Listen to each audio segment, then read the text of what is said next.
Na neno hili likasikika kwa liwali sisi, likisikilizikana kwa liwali sisi tutasema naye, nanyi tutaondolea wasiwasi.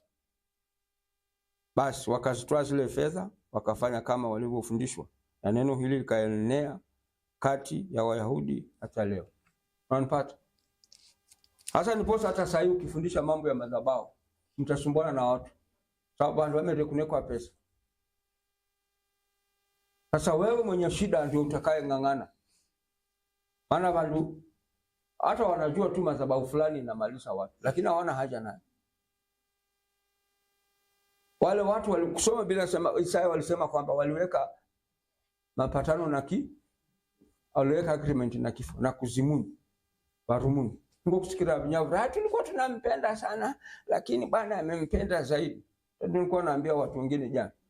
Amempenda zaidi na mtu amewacha bibi na mimba. Hai! Okay bwana. Hai wasinia.